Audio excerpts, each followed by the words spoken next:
Hey everybody, welcome to episode number 9 of the Hunting Collective. I'm Ben O'Brien, and this week we are joined by none other than Jesse Griffiths. He's the owner of Dai Due Butcher Shop and Supper Club here in Austin, Texas, the author of a book called A Field, A Chef's Guide to Preparing and Cooking Wild Game. That is absolutely one of the best field guides you'll ever pick up. It's more than a recipe book. It's more than a book to learn about how to cut up meat. It is, quite frankly, a coffee table book for anybody who eats meat. So before I go any further, I will tell you that what first drew me to Jesse was that book. I have it. It's amongst the must-reads in my house. I flip through it every time I'm thinking of a recipe or I'm thinking of something I need to do in the kitchen, and Jesse is always have the answer in that book. I also want to connect with him just about his ideas around food and how we find it. Jesse's Supper Club here in Austin, Texas is all locally sourced. When I say locally sourced, I mean everything from the salt to the garlic to the lemons to the limes to the meat to the vegetables is all sourced locally, grown or killed locally, and in the region of Texas where we are located. So he's got a lot to say about that. He's got a lot to say about why we go hunting, why he goes hunting, and he's also a guy who takes non-hunters out into the woods. They shoot hogs, and he teaches them how to butcher the entire thing. So we learned a lot in this conversation. I really enjoyed connecting with Jesse. He's an interesting guy, a down-home dude with a lot of great insights, and I enjoyed it. So without further ado, Jesse Griffiths, episode number 9.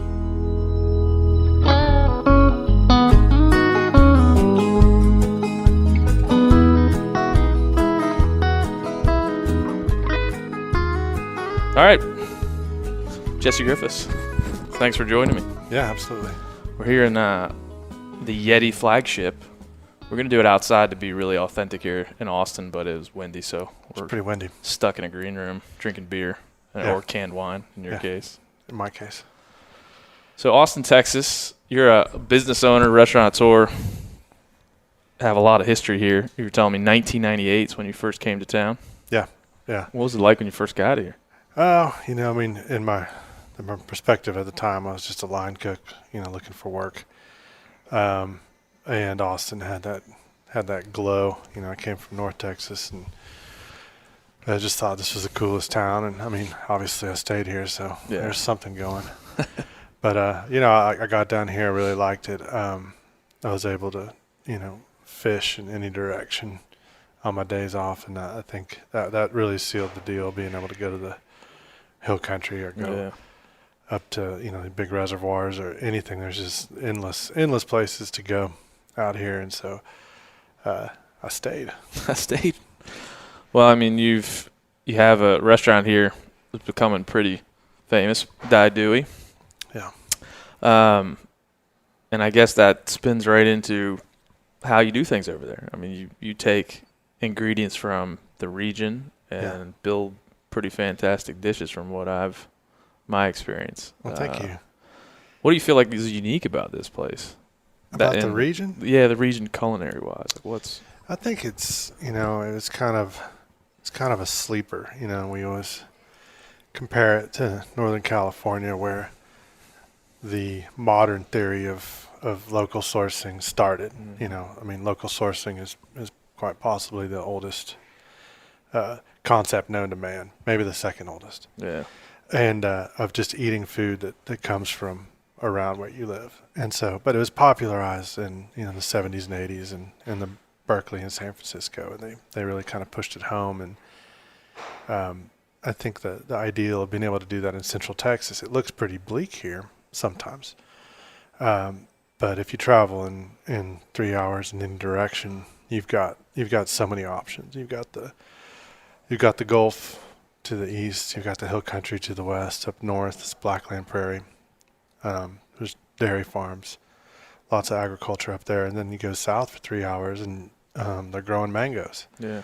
And so really we're kind of at the epicenter of this really kind of beautiful part of the world. It's a bit hot. The weather is a bit inconsistent. I know everybody thinks that their weather's crazy, but everybody else is wrong. Yeah. When we were just sitting out there on the porch, the wind was like a hard east wind, and then it was a hard west wind, and it never can make up its mind down here. Yeah. It's a drought, and I'll let you know the way we get out of a drought is always the same way. It's a flood. Floods, yes. Yeah. I've been here 3 years, and it's like, is it when's the thunderstorm season start? When is it? Yeah. When are you gonna get pounded? Typically January through December. Yeah, we've been getting it the last couple of months, but so. You have to have this knowledge of this from growing up here, north of here, obviously, but in the state still. And then sourcing all of your ingredients from all these different places in the state. You have no choice but to have knowledge of where that's coming from and why it's good and what makes it special and then why it's going to work for you. I mean, right. Is that right to say? I mean, you just have this intense knowledge of this region just because of you have to use it to feed people. Right. And I think it's, you can look at it two ways. I mean, you have to be so flexible with how you get everything. And you can either be put off or burdened by the fact that, limes went out of season early this year, which they did. So we don't have limes right now.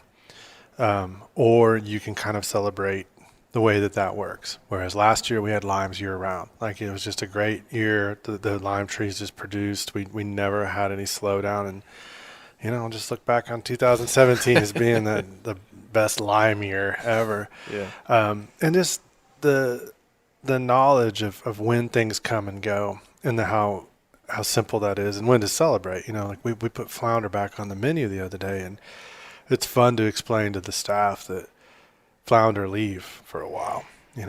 November, December, they're starting their migration out into the Gulf, and then early spring, right about now, maybe the last month or so, they're re-entering the bays, and so we're starting to see flounder again. Yeah. And so, it's only about a 2-3 month gap where you don't see them, but when we tend to serve flounder is in October and then again in the spring, and it's just like there's a seasonality to everything, and I think that's really fun. Or pelagic fish or feral hogs, it's like they're real hard to come by in the summer because we have to get them trapped. And so they don't survive in the traps past 8-9 a.m. And so nobody traps them. So we start socking away a lot of feral hog late spring, knowing that it's about to get tough. And we serve a lot of those things. So, but I absolutely love it. I love the conversations. And a lot of people don't understand when we say that we're locally sourced, that we go all in. Like we don't have onions. Well, we don't have onions. We don't have bulb garlic right now. We don't have lemons. Yeah. And we don't have limes. I just mentioned. It's more profound, but we just opened a taqueria. And so when we don't have limes at the taqueria, it's a hard conversation sometimes. Can I have a lime with this? Well, we don't have any. And then they're like, well, I saw limes at the store. What's your problem? I'm like, well, it's just not the way we work. It's just like our food is supposed to be a very acute and direct representative of what's available right here. And we don't have to burden anybody else by taking their resources. We don't know what the lime industry in Mexico really is, what the impact is, how they treat their workers, what that land might be better served as. The lime industry here, in South Texas, we know the farmer, we know where those limes are coming from, and we can feel really good supporting them. Sure. And I think that getting beyond this ideal of we deserve to have whatever we want at all times is incorrect. Yeah. Do you have any good stories about? There's a lot there we'll talk about a lot, but it comes to my mind, like, you have any good stories of relationships with these farmers or growers and people that you really appreciate that have had tough times and you kind of flow with them as they provide you these ingredients? I mean, there's got to be many of those. I've developed a lot of relationships over the years with farmers. It's definitely changed my ideas about life in general because they're a certain bunch. They are. They God bless them, but they complain all the time because they have a lot to complain about. They have to deal with the worst of it, especially when they're doing it right. If they're not using pesticides, things like that. There really is a lot of pestilence out there that doesn't get reported on these days. You don't see that in like the Heartland pandering commercials, Ford commercials. God made a farmer and he's an asshole. Yeah, I mean they are. They're definitely the most wonderful people. They're hard people. They have a hard job, and dealing with the the ebb and flow of it, and we've just learned to just accept it. Like, oh, Sure. are you going to have this? Oh yeah, we should have that through July, and then May might roll around and be like, oh, that was the last of that. That was the last of the garlic. I mean, like, really? Like, oh, wish you told us that. And then, but they got other things on their minds. Yeah. And I understand that. I don't know if I can think of a specific story right now, but there's a lot of just give and take. But we keep our menus very much in flux for that reason, and we keep our food really simple also for that reason. So at any point, we're able to take something off or add something on. It's just we like to be really flexible with it. We celebrate blue crabs when they're in season, and crawfish and oysters and things like that are like seasonal seafoods. And then when they're gone, they're just gone, and people pretty accepting of that. Yeah, I mean, you use a good word there, celebrate. I mean, you're celebrating the seasonality of the place you live. Yeah. And I find that, like, we talked about this before on the podcast about how strange it feels sometimes for me to, like, walk through the meat section because being a hunter and I'm just eating elk and deer and turkeys, walking through that meat section now just I feel out of place. It doesn't feel the place I don't visit. I wouldn't know what to look for if I was there. Right. If I eat a steak, it's when someone else serves it to me. Sure. A beef steak, someone else serves it to me at a restaurant. So there's just this familiarity, and as you well know, the best meal has a story. Yeah. And when I've eaten at your place, I was like, there's a story to this. I mean, it's not written on this paper, but you damn sure know that this all had to come together in some confluence of events for me to eat this thing, which is a different feeling, for sure. And it's fun. I mean, it's really what keeps us going. It's hard. I mean, I'm not going to try to garner sympathy, but it is a struggle more so than other restaurants that can just make a phone call and it all appears the next day. Every dish has to be composed one little item at a time, and things change a lot. When you're again with feral hogs, when you're dealing with those, they can be any size. You might get a 20 pounder, you might get a 120 pounder. One might be lean, one might be a big fatty sow, you might get a big boar, and so you have to be clever in how you aggregate those items onto your menu to kind of like put it all together. So that you do have a modicum of consistency. Because if you don't, then, I mean, you have to have a little bit. I'm just saying enough. Otherwise, everybody just gets confused. The servers don't know what's going on. Staff just, they can't follow it. But I think that you do have to be able to be just extremely flexible with it. And I think the celebration, like what you're saying, if you eat strawberries year round, it's not special in March when they come on and they get that first 4 or 5 days of consistent sunlight and they turn into candy. You just don't, you're not as excited about a strawberry, and you should be excited about a strawberry. You should be very excited about asparagus. It's only in season for about 3 or 4 weeks. And we, to my knowledge, get all of the local asparagus because I've got a guy. I've got an asparagus guy. Yeah. I don't know a lot of people that have asparagus guys, but I feel like you got to have that. Yeah. Yeah, and that's that's all you're gonna know too. I got this guy. Yeah, I meet him in an alley. He gives me a couple duffel bags full of asparagus. And we go our separate ways. Well, I think it strikes me that all of that, and for me, hunting drove me to garden. It drove me to get chickens. It drove me to do things that just because I saw the feeling of eating a backstrap of something I just killed. Yeah. If I could do that with other stuff, why wouldn't I? Most people don't have the ability to source everything. I mean, it's not tangible, but you can do some things. Certainly. That you feel like people have. I'd say the other subject is that you teach a lot of people, take them out in the field, non-hunters or hunters, shoot a hog, take them back to your place, and teach them how to butcher it up.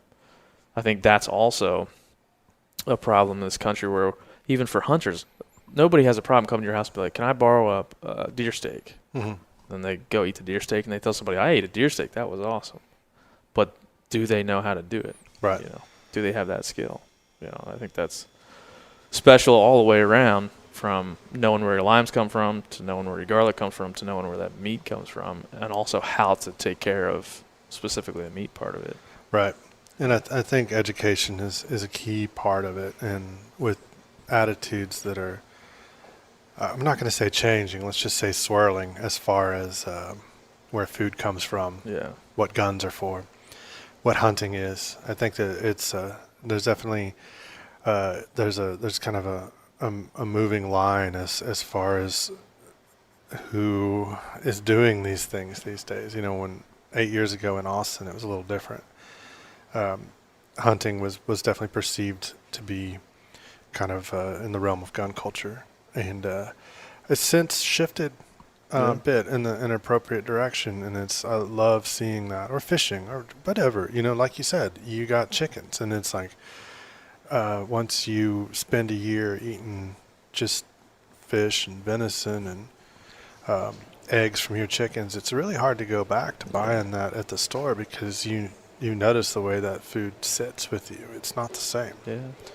I was saying before that I apologize to my wife all the time because I've become sort of a dick when it comes to our finer cuts of meat, like tenderloins and backstraps. If she cooks it up and it's not quite what it should be, or if she leaves it in too long and the baby's crying and she overcooks it, I become a little bit indignant. Like, honey, I can't go get that again. Right. So she said to me a couple weeks ago, you're kind of an asshole when it comes to these nicer cuts that you enjoy so much. Maybe tone it down. Just, this is a catharsis for me. I'm talking to you about it as a way to kind of get it out there in the public, so I change. Right. But do you ever feel like that at the restaurant? I mean, there is such pressure to use every little bit of everything. Yeah, I mean, it's a beet green or a quail. You know, I think, if you have line cooks that are spent years in other restaurants, and they can throw away a part of a chicken, but that was a life, and I have no problem with telling them that either. That was a life. You know how I know that was a life is because, and I'm not boasting, but I mean, it's just an observation that I think about all the time. I have taken a lot of lives. Yes. A lot. Most of them were bluegills, but, beyond that, I mean, a lot of them were pigs, and it's profound, and you don't throw that away. You give people who are opposed to, eating animals a lot of fodder by mistreating it. One. Second, it's just disrespectful to the animal. I'm sure, they don't really care if they're getting eaten or prepared well, but it is incumbent on you to do that. And so absolutely it does require a bit of attention. And I think what you were just saying about how the importance that you put on sourcing meat, how it transfers to everything else. And I think that it's very disingenuous. Sometimes when you meet someone that's a hunter and they're very specific, or a rancher for that matter, I see this a lot. They are very persnickety about where their meat comes from, and you open the refrigerator and the vegetables don't have the same provenance. They're not putting the same import in there, and I don't get that. I'm not judging, but I'm just saying I don't understand that. I don't conceptualize. Why choose one? Why choose one? You really have to go all in, and I think that when you start making these decisions, then resources all around you, no matter what that resource is, if it's a paper bag, all of a sudden you start looking at it a little bit differently. That was a tree, that was an animal, that's an egg that came from a warehouse versus by my backyard, or I purchased from a farmer at a fair price. A real price. And you have the propensity to share too, as I'm sure you're well aware. When that's something that you have, whether it's an egg that you gathered from a chicken that you helped take care of, or a piece of meat from a deer you removed from its body when you killed it, you want to share that with people. That's a more outward communal way to live than it is to just slice up a cucumber and eat it. You had no idea other than it was the nicest looking one in the basket. Yeah. At HEB. Tell people all the time, what do I do with a big boar? I'm like, you turn the whole thing into chorizo and you give it away as Christmas gifts. I mean, that's a win-win right there. You shot the damn thing. You might as well make something out of it. They tend to make excellent spicy sausages. Yeah. So why don't you just bag that thing up, make 100 pounds of chorizo, and make a bunch of people happy. Yeah. And then you don't have to feel any of the, guilt of not taking it or not knowing what to do with it. Just do the same thing with the whole thing. Cut the back straps, turn that into chorizo, whatever. If that's all you can do. But yeah, gifted. Yeah. And I think there is a lot of room for sharing because, you have that pride. I can tell you, let me tell you the story about this. It's amazing, So 180 yards, full run. Yeah, just rolled it, which never happened to me. But I think and it's compelling to them too. Yeah. And hopefully that'll get them kickstarted on joining in because I love bringing new hunters aboard and also any kind of hunting and fishing with kids. I discovered once I had a kid to be absolutely my favorite thing in the world. Yeah, yeah. Do you feel like that's part of your, you came up in North Texas, fairly humble upbringings, doing just normal stuff, and your beginning in the culinary world was just the same. Didn't you just break in by basically getting a job and learning your way? You didn't travel to France and go to culinary school. You just kind of figured it out as you went. You feel like your position in that world is too much to share what you're talking about, like this passion and for the food. And I think probably every chef has passion for the food, but this singular passion for not only the food, but where it came from and how hard it was for it to get there. That's obviously not every restaurant in this town doesn't have that idea. No, and I think, just to that last point is my real passion is where the food comes from. I have two chefs, Janie and Gabe, who work at the two restaurants that are both better cooks than I am. And I'm very comfortable and happy to say that. Yeah. But I know where to get the stuff, and I like teaching them where to get that. And then the beginnings when you have to kind of work your way up, or when you teach yourself a lot, it definitely makes it more attractive to turn around and try to teach other people. And it also gives you that perspective. Like I didn't hunt when I was a kid. I fished. I have been a lifetime fisher. Yeah. But hunting I came to, I don't remember, it was 10 or 11 years ago. So later in life, definitely. Yeah. But I think it's been very positive for me to have that adult entrance into the hunting world, and then I can understand better adult hunters, like the questions they have and the concerns and this and that. And so I think from an empathetic perspective, it's been really good for me. That's a great word too, empathy. I found that same for me, like talking about hunting, and people just want to be spoken to in real terms. Like, this is what you're going to experience. I'm not going to give you the bullet points that, these conservation groups or somebody wants to give you. It's not what you learn in hunter safety. This damn thing is complex. And I think to the point you're making, it's harder to teach kids that because you can't present them with the entirety of the picture in the beginning. You have to give them like a small prism, like, hey, look at this thing, climb up in this box and shoot this thing, and we'll start there and then we'll get to it eventually. Whereas if somebody who's 35 years old just starts hunting, you can give them the whole thing. Yeah. Like, here's all of it. And it's complex and it's crazy, and you might cry, you might laugh, but it's going to be crazy.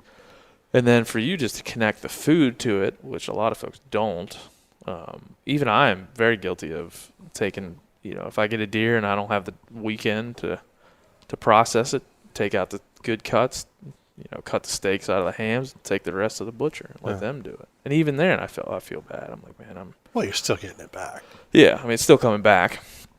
It is like if there was enough time of the day to really have that entire connection, you would. Yeah, I would. But the adult too, you can go to them, especially from our perspective, and say, what do you want? What is it that you want out of this? Well, I've got a family. I've got 5 people in my family. I would really like to be able to provide them with meat for the year. I'm like, okay, well, that's going to be a challenge.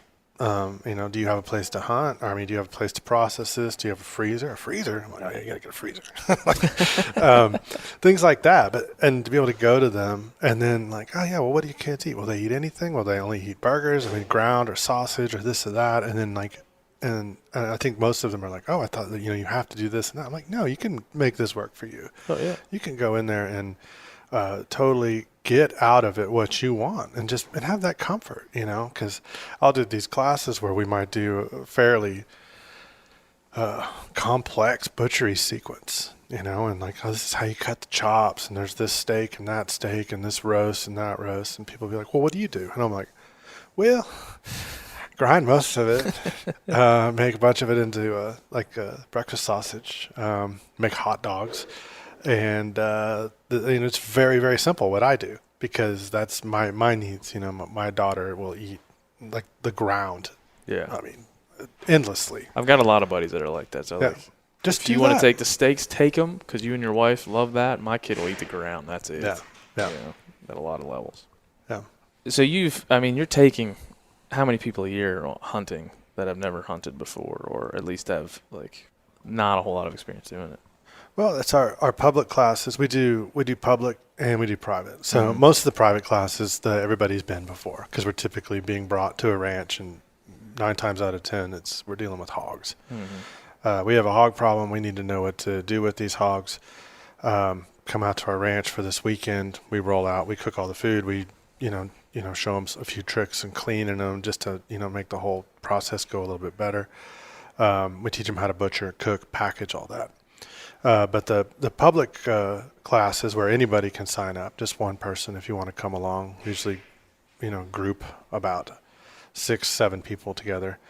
We're doing about 3 hunting and 2 fishing a year. We're not doing as many as we used to do, and about half of them are new hunters. So you're looking at about 10 probably new hunters, which is not much, but definitely the best experience to sit in the blind with a person when they shoot their first deer or hog and it's on the ground, they get it, and they've sealed the deal and they know now how to go about it, and you want to instill confidence. We don't want to hide any of our secrets. We want to give you everything that you need to know to get out there and do it, down to where to hunt, how to get on land, how to talk to a farmer that may have a hog problem to get on that land and help them with it.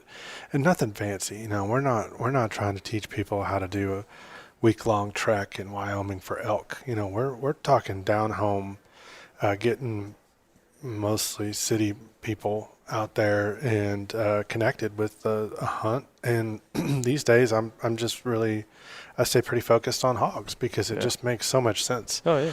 You got to pay a lot for a deer lease. But hogs are, a no input, invasive, highly destructive animal that's breeding at a rate that, we don't even understand right now. It's going to be bad. We're in like the golden days of the hog problem right now. And so in my mind, teaching people to get out there and source hog and work towards at least controlling them a bit that's good work. Oh, it's damn delicious. That's so good. People don't understand. I mean, I think even javelina to some extent. People see the animal, it's smelly, it rolls in its own shit. I mean, but that's what a domestic hog does the same. True. I think an 80, 90-pound boar is, shoot one of those. That's some of the best meat you're ever going to get. It's utterly misunderstood. Yeah. And I've heard all the myths. I've heard all the the tricks and everything in order, or people just leave them lay because they think they say they're terrible. And it's the best meat I have ever had has been feral hog. And I remember one night we were sitting at the restaurant and we just gotten in some whole feral hogs and they just looked beautiful. They were coming off of some really good land out in the hill country, and they had a lot of fat on them, but not too much. They were, intermuscular fat, a little marbling, and we cut these little steaks off the shoulders, which is my favorite. And we grilled one up, and it was profound. I was just sitting there, and I called her. It was my dinner, but I was calling everybody over, and I was like, just try this. And everybody walked up. I was like, that's amazing. I've never tasted anything like that. It was so good. So good. And I'm working on a second book right now that is dedicated only to feral hog. Wow. It's the elephant in the room. Everybody wants to know how to deal with them. We used to do venison classes, and people would just like, well, what about a hog? What about a hog? And it's just every class. It's like I felt like I spent half my time talking about pigs. It seems like the perfect storm too. It's an animal that they're plentiful. There's no seasons. You can hunt them any which way you'd like. People want you to kill them, and they're delicious at almost all levels. Right. And why not expand the palate so you can serve almost every purpose imaginable for wildlife? I mean, you're taking an invasive species off the land, and you're eating it, and it's delicious as shit. Like, that is, how's that not the best equation for teaching somebody that? I would love to have a very civil dialogue with a vegan about feral hogs. Because my first point is we can probably find one. They're eating your food. They're rooting through your fields. Yes. They're polluting your water supply. We could probably find a vegan pretty quick. I bet we could go outside and hold up a sign that says meat swing a Yeti hopper and hit one in the head. I mean, which I don't advocate. Politely. They're usually pretty weak. They might fall over, get injured. But yeah, I mean, I think that's what a beautiful way to teach people, and I often think if you were to continue to promote, say elk is the most delicious thing, and everybody in America suddenly wanted a piece of that meat, we'd be in trouble. You'd be in trouble. But not with feral hogs. Right. Not with feral hogs. I mean, how many was it? 3 sounders a year? More than that? Probably a little more than around 2. But sexual maturity at 5 or 6 months. And gestation, 3 months, 3 weeks, 3 days. And then litter size. You've seen them roll in. The litter can be anywhere from 2 to 12. Yeah. So it's hard to guess. But I mean, I heard a stat the other day: for every 100 people in Texas, there's 10 feral hogs, and that's where we stand. That's where we stand today. It's probably 11. Yeah. We're talking, it's like national debt. That you could have a ticker. That number's going up. I live right out west of town here, and I had 4 of them in my front yard the other day, and I thought, no way that those are hogs, and they were. And I thought, I'll get the crossbow out here, go to work if I have to. Yeah, I mean, I live on the east side. We go on the hike and bike trail and see sign out there, and I thought, there's no way that this is hog sign. And then one of my guides one day said that he saw hogs at that exact same spot on the trail, and sure enough, I mean, you see their tracks. Crazy. It is crazy, but it feels good to hunt them, and it's coming down to where that's just my favorite thing to hunt. Yeah. I really enjoy it. I really like eating them. I respect them a lot too, and it's like I hate I hate hogs. I want them all. I like to shoot them in the guts and all this, and it's like, they're like, I think humans have this flaw where, like zombies and Nazis. You can kill all you want, of course, zombies, but whatever. But like, there's this. You get this once you give this license to be like, oh, well, it's culturally acceptable to just violently kill these things as much as you want, and those are that pigs fall in that category. Yeah. And I think that's a bit. I mean, you still have to remember that as a prescient animal. And that animal has an interesting story of how it got to where it is. I do believe that we brought him here. We fucking put him there.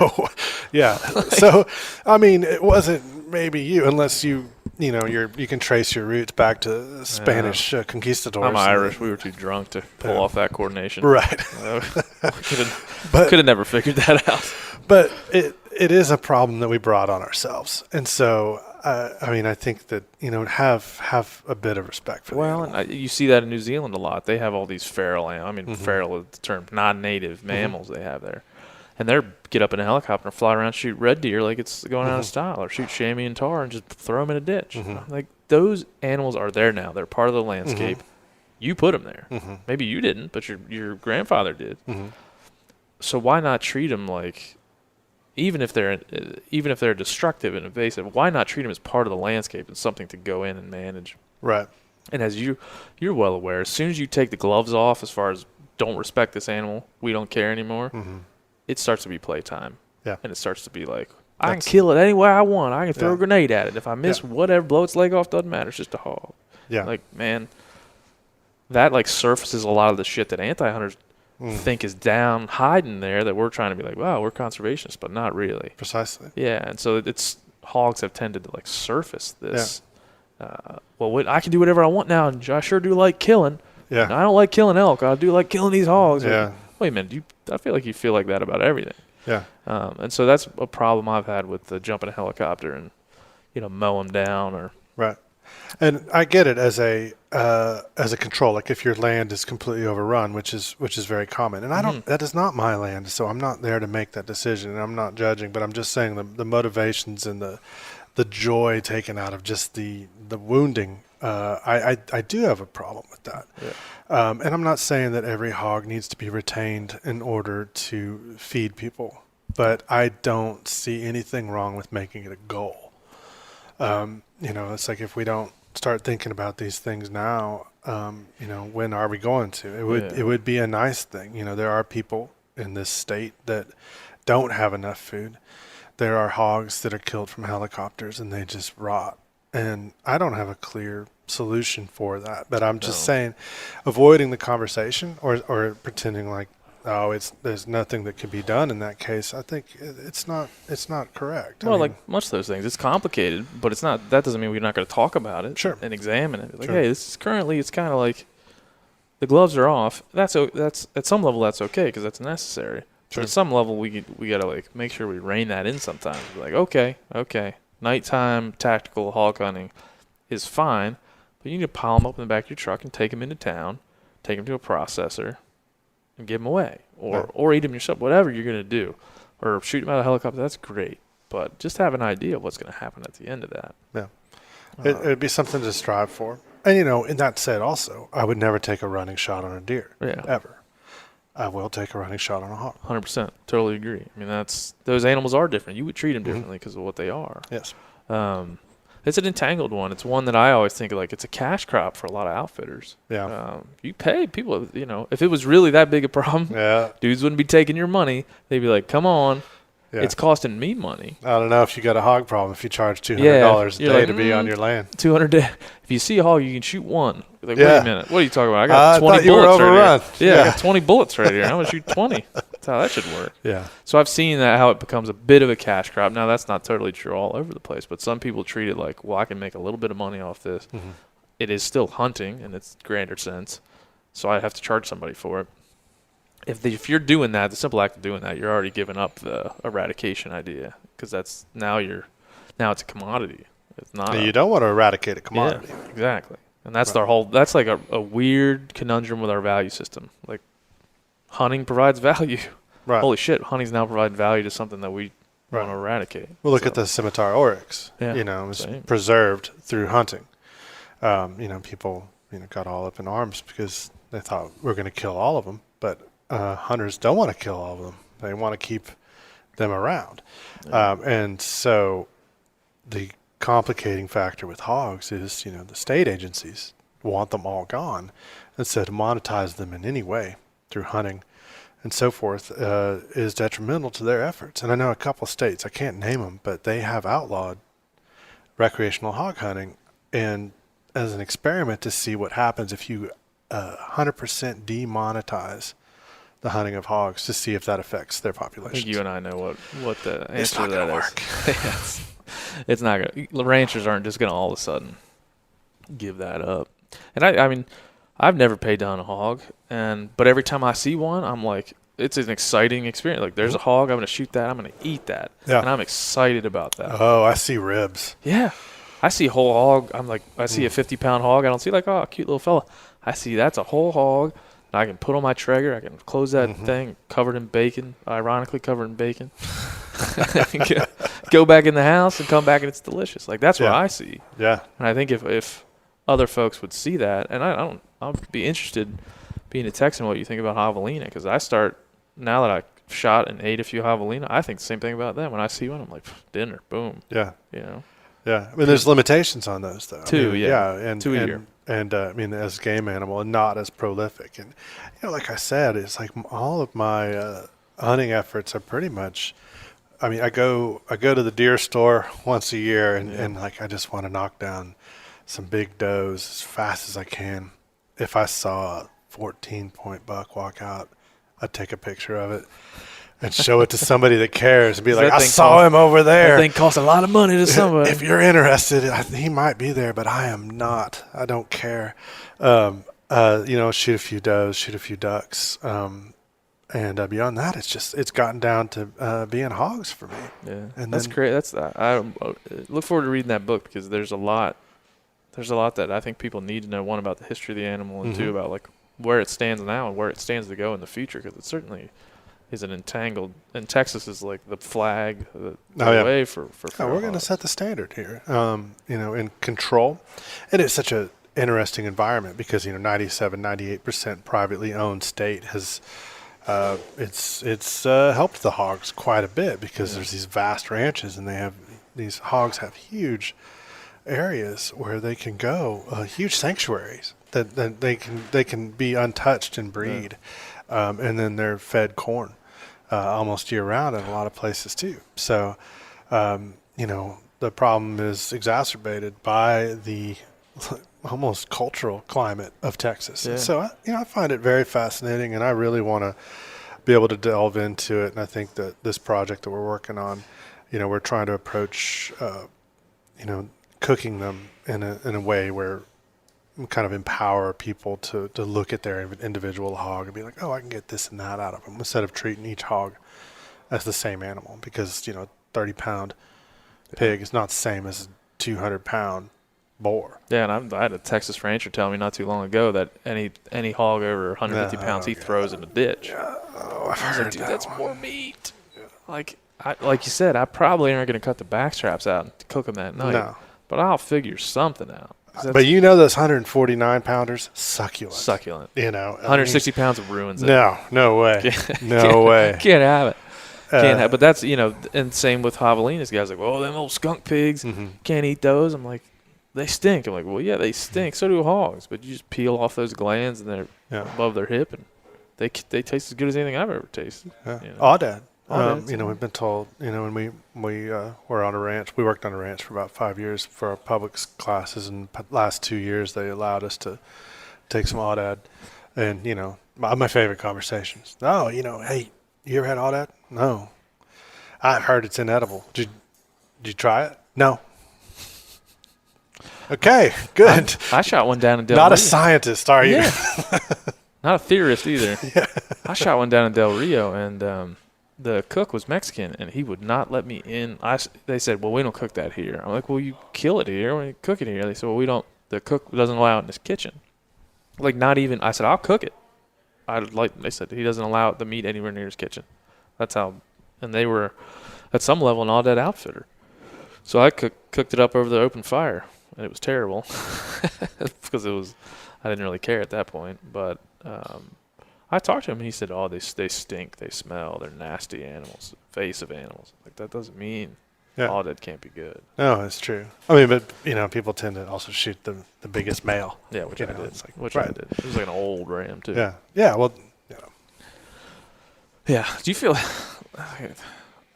people like yourself that are, really in it for the culinary aspects and in it for the wild food, I always ask, do you feel like unburdened by not having to worry about what's on top of an animal's head? I mean, absolutely. You feel like you're getting it right somehow, or other people got it wrong?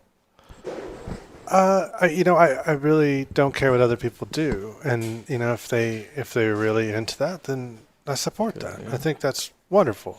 But personally, this last year, we do a deer hunt, me and 3 of my friends, and it's our freezer filler. We go out and we shoot deer. We get it all together, process it, and we divide it amongst 4 families.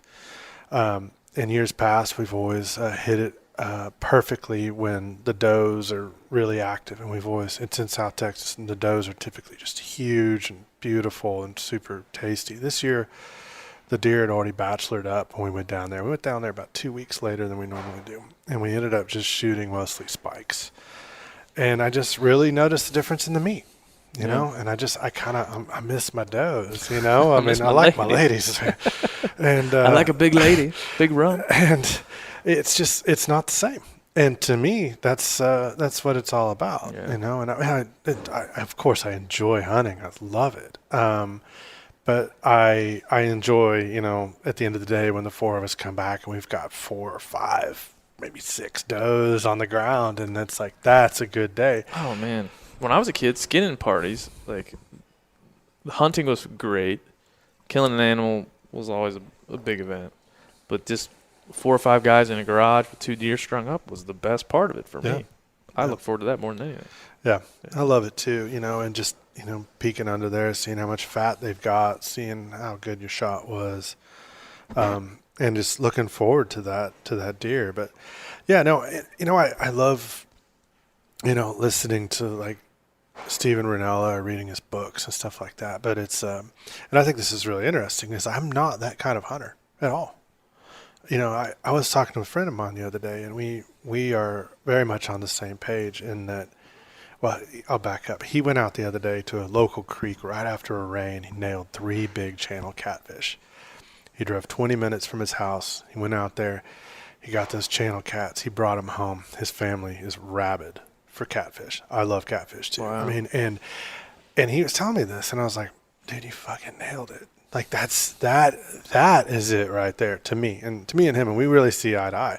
Some people want to fly to Alaska. I don't. I want to travel the shortest distance to get myself dinner from my own region. And I just think that I think that's where all the romance is. And luckily everybody else is, wants to travel. But oh man, romance is such a good word. But I was hunting pigs. I had a little spot about 25 minutes from where we're sitting. And I had a lot of pigs up there, and we managed to kill 2 out of there. And we're talking right outside the suburbs. Totally legal, by the way.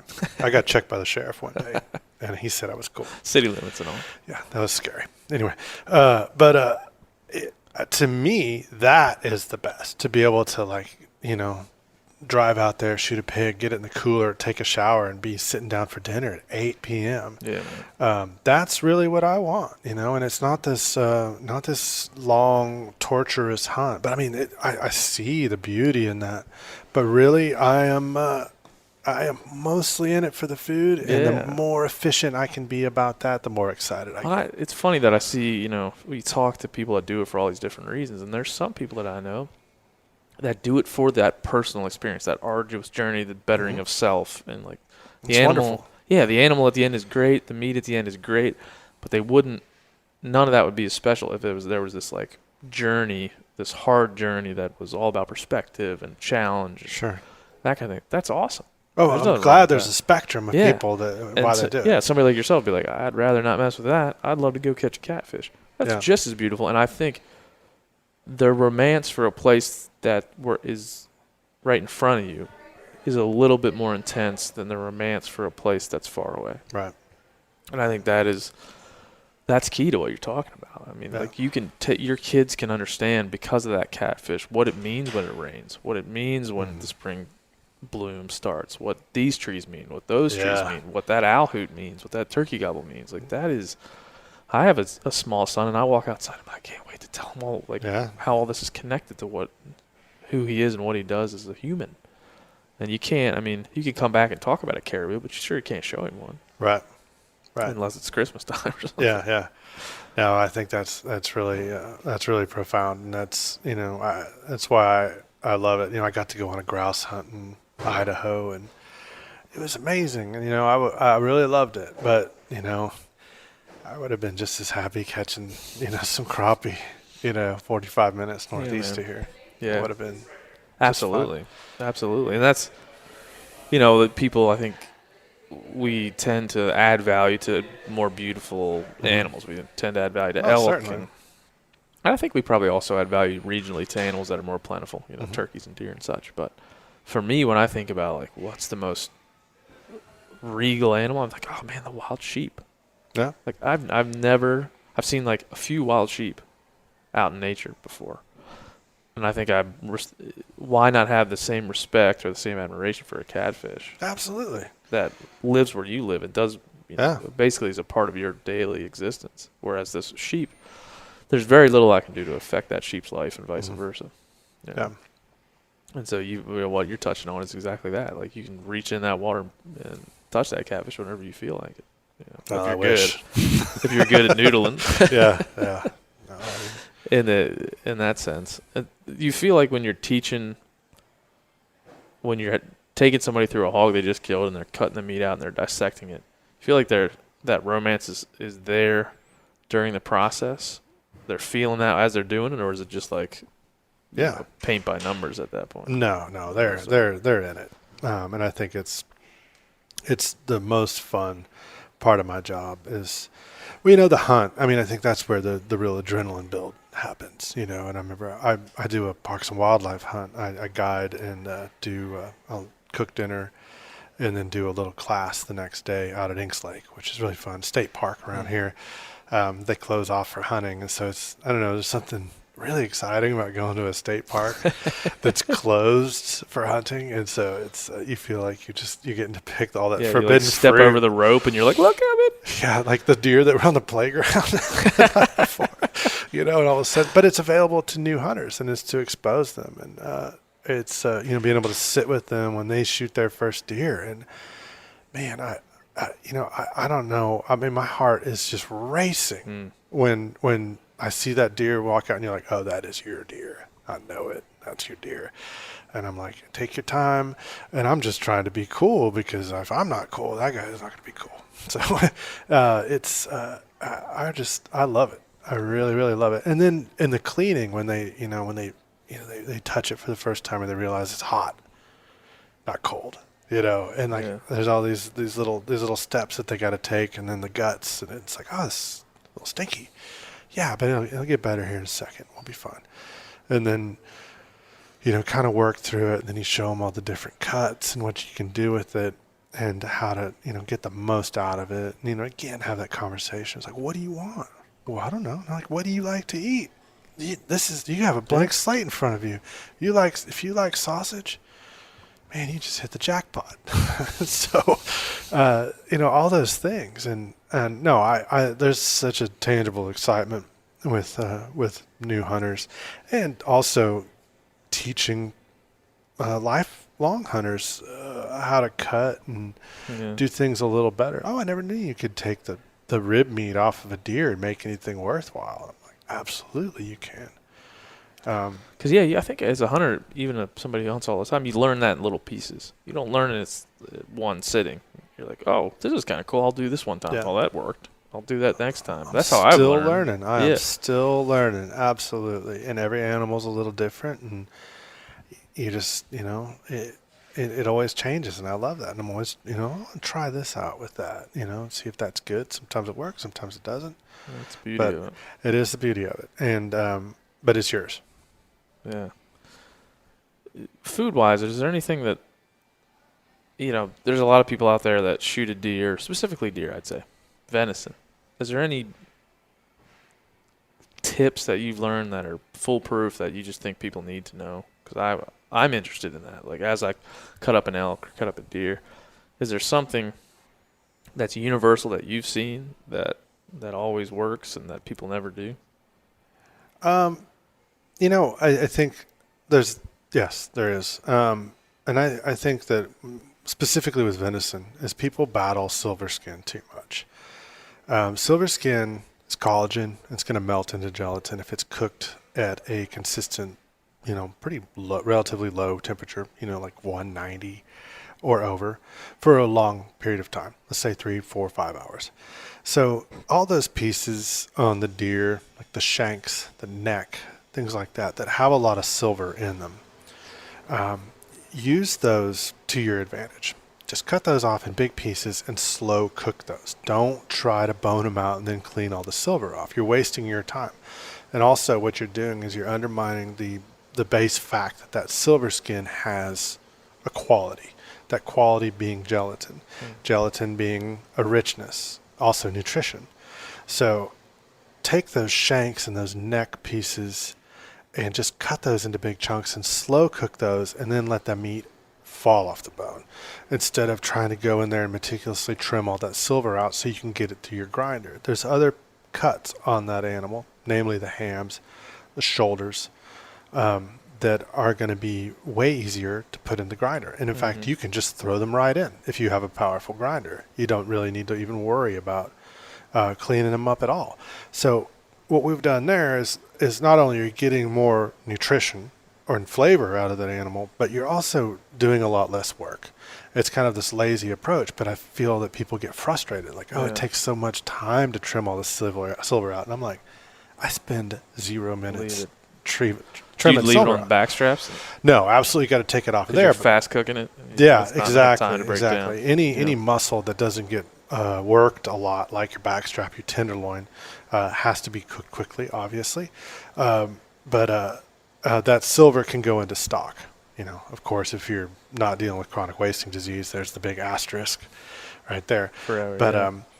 you can take that silver and all the bones and make stock out of it. That silver skin will convert again into gelatin in your stock, and so there is zero waste coming off that animal. Yeah, clean up the backstrap really well. But those legs, basically, when I say shank, I mean from the elbow to the wrist or from the knee to the ankle. A lot of guys, shank's becoming, guys like Remy Warren, Steve Rinella, that's what, shanks are one of the first things they're looking at. Shanks and tongues. Tongues, yeah. It's great. These cuts, these off cuts, they're so good. And on venison, I've always been a big fan of the belly or the flank meat, the belly on the, taking it off the ribs and the whole rib section, cut that off. At worst, you can take it and grind it into a really beautiful stew or chili meat, but it needs to be cooked for a long time because it contains a lot of silver skin. It won't make a good burger, but diced or ground, it's going to make excellent chili because, as I was saying earlier, over time, that collagen breaks down into gelatin and it becomes, it's a textural thing and it has a really nice flavor. So you can take that and make a whole bunch of different things. In my first book, In a Field, we roll sausage and egg and breadcrumbs around, or we roll the belly around that and then braise it for a very long time. And a very long time, 6 hours, crock pot, low oven with lots of tomatoes, lots of acid. And then you can come in and slice it and it's perfectly tender. And people are, I tried to cook that before and it was tough. It's like, it didn't break down. These are wild animals. Their legs have to break down. A prime example would be the breast of a turkey versus the legs of a turkey. How often do turkeys run? How often do turkeys fly? That's how long you got to cook each one of those conversely. I wish there was a rule. It'd be like, how long do you think this thing flew a day? That's how long you got to cook it. And I cut the legs and thighs off every turkey I killed. In fact, I just killed one in Florida a couple of weeks ago. And I ate one breast, delicious, got that down. Don't need any help with that, but legs and thighs, like what the hell do I do? You've got to cook them for a very long time. You braise them? Braise them. They need to be, I would say, close to submerged in a liquid. A crock pot is going to serve you really well, and any kind of acid is also going to serve you well too. Be it tomato would be a classic. Just you could sear the leg off and throw it into a crock pot with stock, onions, celery, carrots, whatever you want to put in there. Tomato, maybe a little wine if you want to, and then you're going to cook that until it's tender. How long? I don't know. I don't know how old your turkey was. I don't know how hot your crock pot is. So it will get tender. I promise you that. But it's going to be a very long time. It could be 7 hours. I tend to just go overnight with that stuff or before work. And that's the beauty of a crock pot is because you don't have an open flame. And so you can just put stuff in there and let it go. But a lot of complaints about the tougher cuts of game they are tough. And if they're tough, it's because they first off weren't cooked in a moist enough environment. And secondly, they weren't cooked for long enough to actually break down. That collagen has to break down. Reverse sear? Yes, no? Sure. I'm an old dog. I see pictures online all the time of successful reverse sears. I'm a traditionalist. It's kind of like shooting big deer. I don't care what you do. I'm just gonna cook. I'm just gonna cook it the way. This is so easy for me to do it this way. So, I might eventually come around to it, but for now, I love a venison backstrap just goes into a marinade of olive oil, salt, and pepper, and then it goes onto an extremely hot grill, and it's try to get it to seared hard on 3 sides. I feel like a backstrap has 3 sides. It has a slight triangle to it, and I like the sear the most. So medium rare, maybe a little bit north of that. Pushing medium is fine with me. I tend to like meats a little more cooked than rare or medium rare. So you throw it on there, and you ever oven it or smoke it at all? Just all cast iron, boom, boom, boom. Cast iron or a grill. Just like a very hot charcoal fire that is ripping hot. what's the best way to get that crust that everybody's always after? Because I've had some steaks where guys like, it's got that awesome crust, but it tastes like pepper and salt. It's oil. Oil. So there's no fat in that. You're going to get more of that, like I said, that marinade of olive oil. And not a lot. I mean, just rub it with olive oil, but that's really going to help it. With smaller game animals, like if I was to grill a quail or a dove, I usually am going to incorporate something sweet in there to expedite that caramelization process. So a little bit of honey in with the oil will help that char on the outside before the interior is overcooked. And so just adding a little bit of that in there. Typically with the backstrap, it's thick enough where you can get, if your fire is hot enough, you can get a good enough sear on all three sides before the inside is overcooked. And so you don't need that kind of that honey crutch. Yeah. So then your rest for as long as you want. As long as you want. Yeah, like minimum 10 minutes. But I mean, I think that food is great at room temperature. So 10, 15 minutes, it will become pretty tender if you let it sit for 15 minutes, and then slices against the grain, and then just medallion type. Yeah. Whatever Perfect. You do beyond that is up to you. That's beautiful. I'm pretty hungry now. Yeah. After that. Yeah. Is there any other? I was trying to think of all the questions I have. These are mostly my questions, so I'm sorry, everybody listening. You have to deal with what I freaking want to know. Ribs. Yeah. Like, how do you say in this local environment, you shoot a deer, you have a full rack of ribs to deal with. Okay. It's a good sized deer. It's healthy. You want the rib meat. Yeah. You're taking it on the bone, I assume. You're talking a standard rack of ribs. Standard rack of deer, venison ribs. I always just go back to deer because that's the sure. This is what I do, and it's good, and it's it's I don't know. It's 2018. You're gonna piss off somebody no matter what you do. We're here to piss off. Is there a comment section to this? Because, yeah. Oh, I can't wait. Give it to them. Give them to it. I've said all types of dumb shit already, so don't worry about that. I've set the threshold. I've already whacked a vegan in the head with a Yeti hopper. So here I go. That's good product placement. And I'm gonna tell somebody to boil ribs. Holy shit! I didn't say boil. I did say boil, but that's what the comment section. That's what the comment outrage is going to say. I'm going to simmer those ribs until they're tender, and it's the reverse sear. Is what it is. We're back to you're so trendy now. It is. Now you're starting to. It's crazy. So what I'm going to do is I'm going to take those ribs and I'm going to take a very highly seasoned, water. I'm going to put some bay leaves. I'm going to put some salt, some garlic, ginger, whatever you want to put in there. It's again, free country.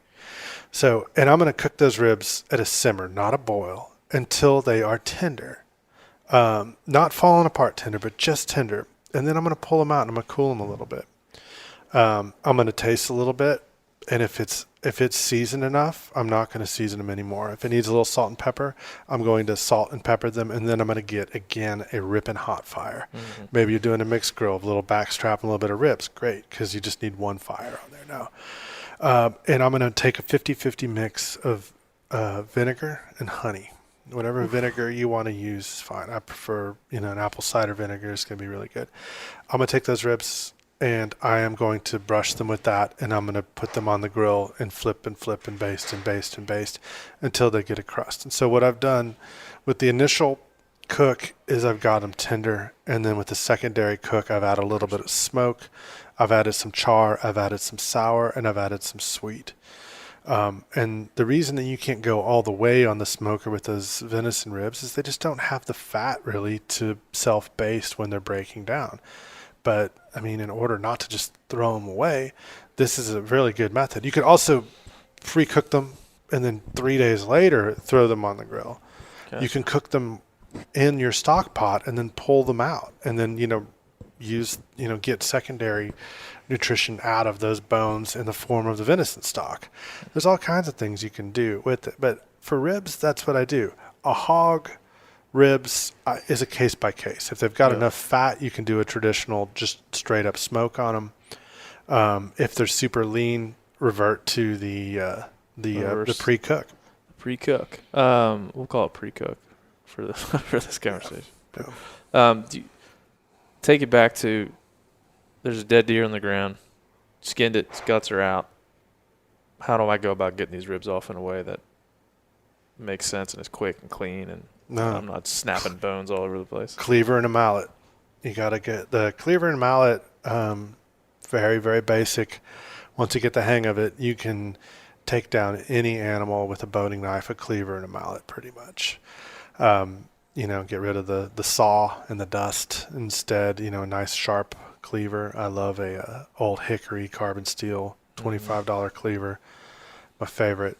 And then just a rubber mallet from a hardware store, preferably locally owned. Locally sourced wood, rubber. Yeah. So, all right.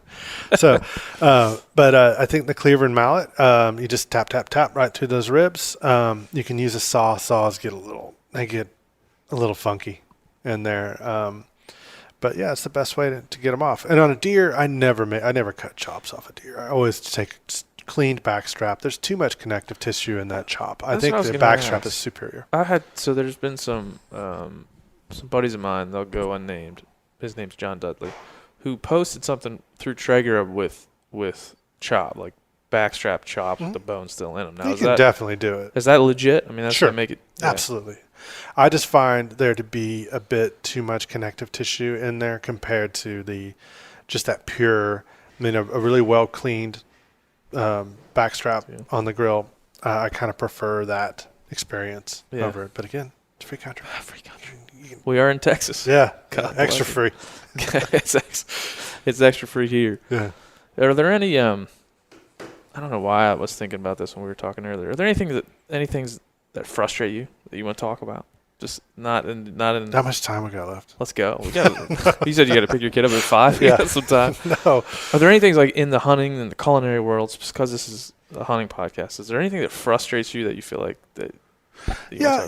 Sometimes I feel like, I read a lot of forums on hunting. I never ever post on there, and I don't feel like my opinion is that valid. But I kind of dislike when people say, as we're a hunting community, we all have to be unified on this. And it's like, there's no community in the world that has to be completely unified on anything. Yeah. We all don't have to be of the same mind. I don't have to shoot a coyote. I don't want to. Well, I have a terrible coyote problem on my land. I'm going to shoot coyotes. Okay, I get that. I understand that. But I don't want to shoot one. And I'm never going to.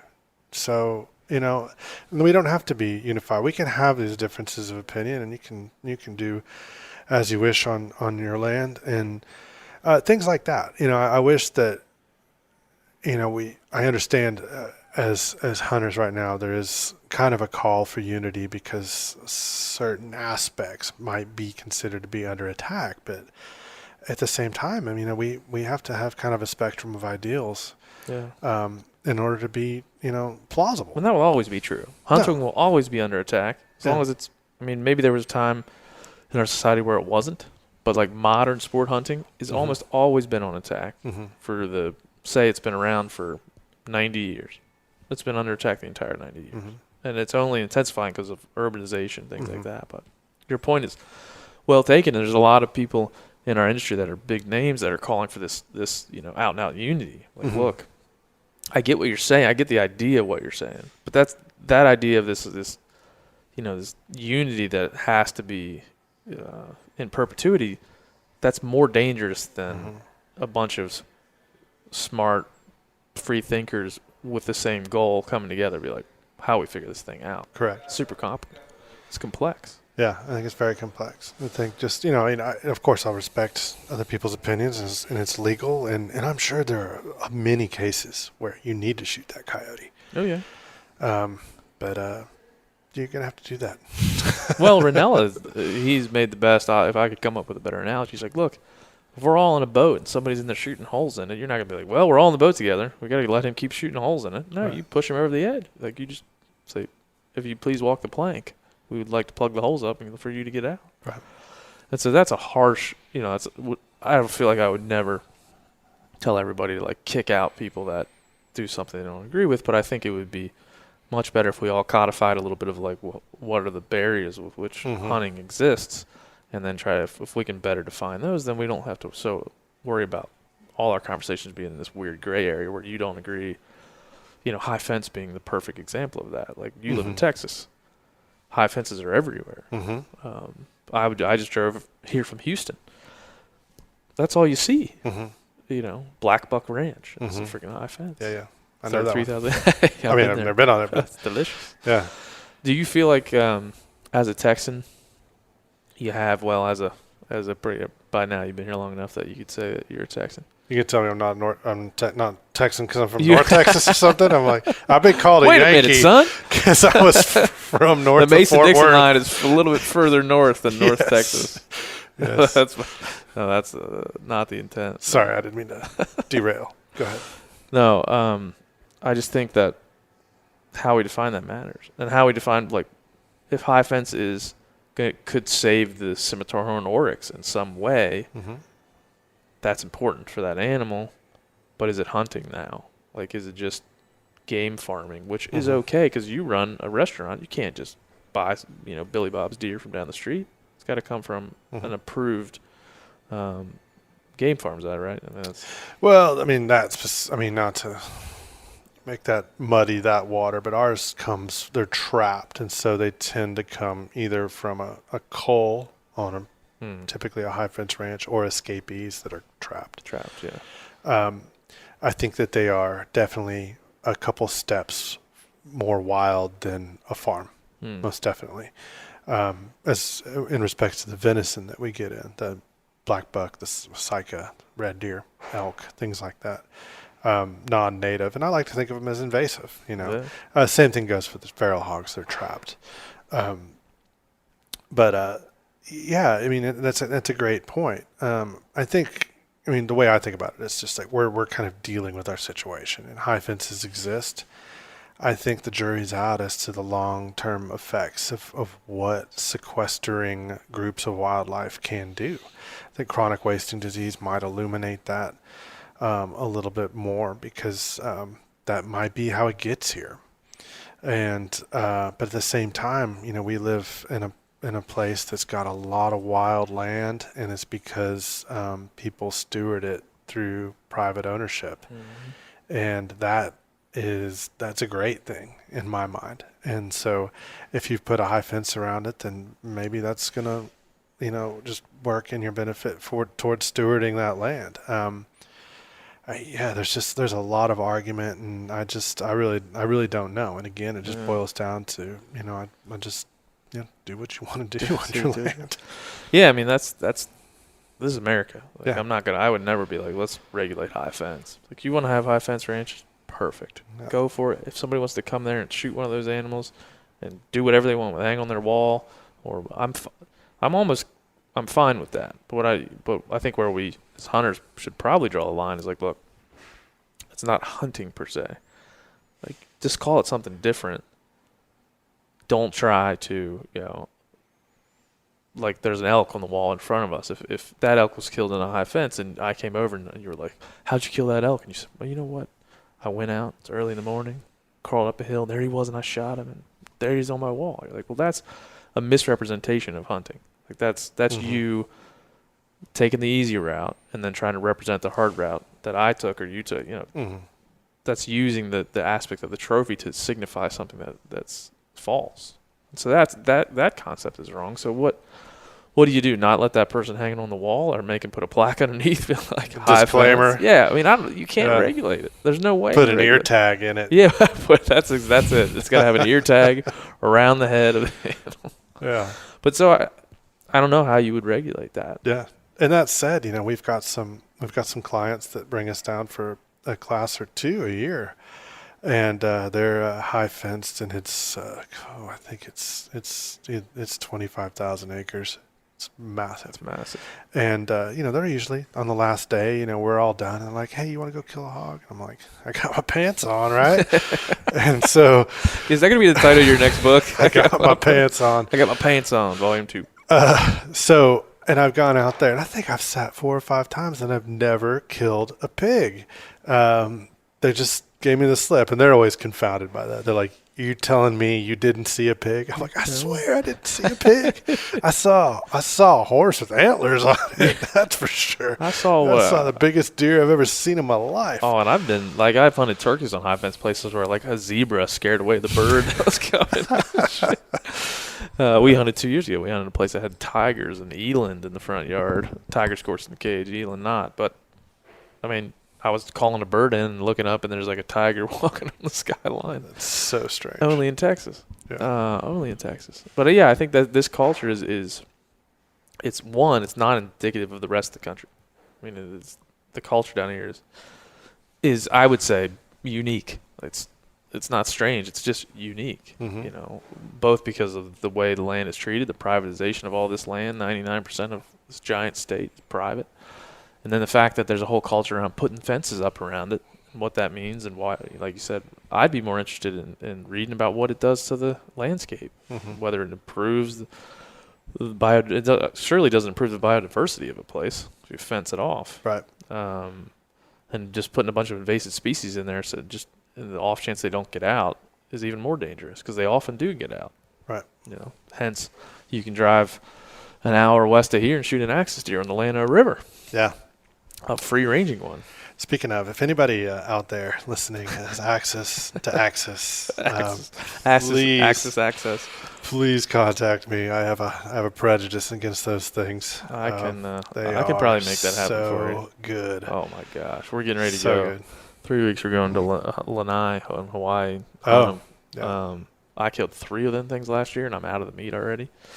1 here and 2 in Hawaii last year. So I'm on team Axis. Like it is the fact that there's not a whole lot of, just as somebody who doesn't own any land or doesn't have a lease around here, there's not a whole lot of positives for Texas and hunting. It's kind of just a non sequitur. But axis deer, the fact that I can drive and beg a landowner to shoot an axis deer an hour away from where we're sitting right now is one of the more fantastic developments ever. Yes. The history of eating meat. And invasive. And so, I have to weigh that against the whitetail, which we need to definitely cull their population. But then, a couple factors are going to put axis ahead of that, and that is how good they are to eat and the fact that they're invasive and highly competitive with that same whitetail. Right. So at the end of the day, it's like, we might have a conversation in 5 years, and at that point, I'm only going to be hunting axis and hogs. Yeah. I'd be fine with that. That'd be a fantastic way to live. That would be. If you're at home, you're like,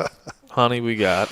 all we got. That's all we got. All we got is axis and hog. I'm sorry. Yeah. And my wife, she buys chicken here every now and then, and it frustrates me. And she's like, I just want white meat. I can't eat red meat all the time. And so this year, I've shot 1 turkey, but my goal is to shoot 12. If I can get 12. I got to travel around to get that done, or beg, borrow, and steal to get 12. But I feel like if I can kill 12 turkeys, then we've got our white meat for the year. Yeah. That's what I kind of figured. If one lasts, if 1 turkey lasts a month, 2 breasts, 2 legs, whatever. Legs and thighs being more difficult, maybe less now that you gave me some tips. But that was my other goal. Was like, can I make lunch meat out of turkey breast, freeze them, and make lunch meat later? That'd be, and so brine it, smoke it, slice it. Easy. I do that with the honey glaze and just it's one of my favorite things in the world. But that is, the other great thing about living in Texas, you can shoot 4 turkeys a year. Yeah.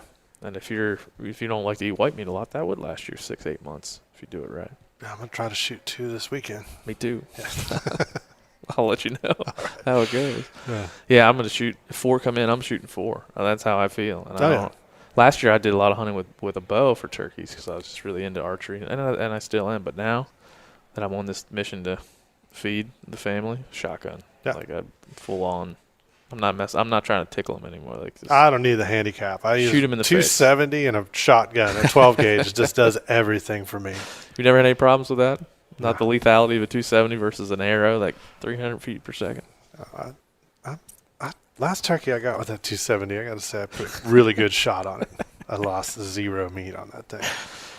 Yes. Yeah, no, that was one of the few times that I love bow hunting, and I do it almost exclusively, but I was like, what am I doing? I can use a shotgun. I really love to eat these things. Mm-hmm. Why be less effective? What am I doing? Right. And that was last year around this time when I realized, hey, I got to go with the shotgun. I got to go. And the guy we're hunting with this weekend, my buddy Brennan owns Archery Country here in town. Oh, yeah. And so, I'm sorry, but I'm going with shotgun, Archery Country or not. I'm just gonna shoot every long beard I can get my hands on. 2 years old, 3 years old. I don't really. Oh. So that's the beauty of it. Like, I can have that with turkeys. I don't know if I could give that to myself with elk anymore, just because I'm too far down the what's on top of its head game. But I can do it with turkeys. Yeah. Because who the hell cares? Like, what's one less feather in the fan gonna bother me? Right. What I'd about the beard? Fried turkey? Oh boy. Oof. How do you fry in a turkey?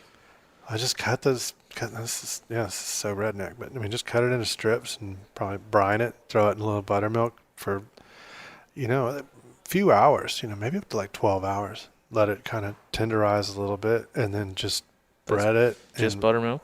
Fry it. Yeah, buttermilk and hot sauce if you want.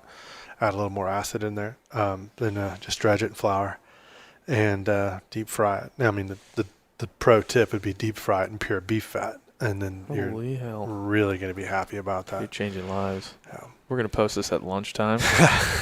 Post this right around 11:30. Yeah. Really get the viewers coming in. Yeah. Well, I appreciate it, man. Absolutely. I appreciate it. Yeah, and it's been really fun. If you haven't read, or if you don't own a field, you ought to own it. It's fantastic. I mean, you wouldn't need another. It's not a cookbook. What would you call it?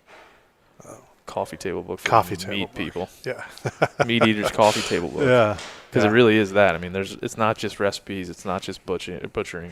It's every little piece of knowledge you'd want to have. Right? Yeah. Well, thank you. I appreciate that. Well, I can't wait for volume 2. And then if you're in Austin, come to Dai Due. Yeah. Yeah. Other than that, appreciate it, man. Absolutely. All right, brother. Thank you. Yeah. And that's it. Episode number 9 in the books. Thank you so much to Mr. Jesse Griffiths for sitting down with me in Austin, Texas to talk about all the things that we covered. It really was a great conversation, and hopefully you'll be able to bookmark this one when you're hungry and you're looking for a good recipe or some good tips and tricks on how to cook your turkey breast or turkey legs or turkey thighs or venison backstraps or venison ribs. Hopefully that is a great takeaway from this one, but also just how important it is to source your food, not only your meat, but your vegetables and your eggs and anything you can, either locally or from local farmers, or farm it your damn self if you can. I think that's something I will strive to do, and I hope everybody that can does. As always, you can go to thehuntingcollective.com to check out more from this interview and others. Last week we had Sam Soholt and we had Charles Post. A couple of great conversations with great dudes. So hopefully you can check out episode numbers 7 and 8 respectively. But there's also Ryan Callahan, Steve Ranella, John Dudley, Shane Mahoney, Aubrey Marcus, and more. Don't forget Remy Warren, my boy. All that's there at thehuntingcollective.com. It's all there on iTunes. It's all there on Stitcher. We'll soon be adding Google Play to the mix, and even more to get you more avenues to listen to this thing. But that's it. That's all there is for this week. Episode number 9. Next week, we'll be in the double digits with episode number 10. Got a really good guest lined up for the next one, I believe. Don't want to let it out of the bag just yet. And then a couple other really good guests.